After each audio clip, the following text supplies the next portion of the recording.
எங்க சைடு என்னன்னா, இவர் என்ன எல்லாத்தையும் போட்டு கஷ்டப்படுத்துறாருன்னு சொன்ன மேனேஜர்ஸ் எல்லாம் கூட இருக்காங்க. இவரு ஞாயிற்றுக்கிழமை ஆனா ஊரவே கட்டி மேய்க்கிறதுக்கு நம்மெல்லாம் கஷ்டப்படணும்ட்டு.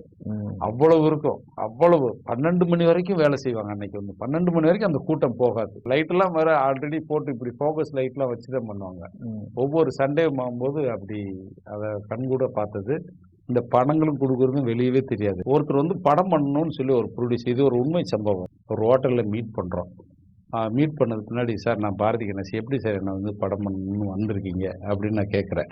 அப்போ அவர் சொல்றாரு, நீங்க எப்படிங்க இதுக்கு முன்னாடி படம் பண்ணிருக்கீங்களான்ற போது அவர் சொன்ன ஒரு விஷயம், நான் கேப்டன் வச்சு படம் பண்ணீங்க அப்படின்றதுக்காக அந்த ஒரு தகுதிக்காக நான் படம் பண்றேன். கண்பட போதே நான் பார்த்தேன்னாங்க. கேப்டனுடைய விசுவாசியான்னு, இல்லைங்க எனக்கு கேப்டனுக்கு எந்த சம்மந்தம் இல்லைங்க. சரி அப்படின்னு. ஆனால் என் வாழ்க்கையில் கேப்டனை மாதிரி ஒரு மனிதனை நான் சந்திச்சதே இல்லைங்க. அது விசுவாசி இல்லை, இப்போ நான் அடிமைங்கன்னார்.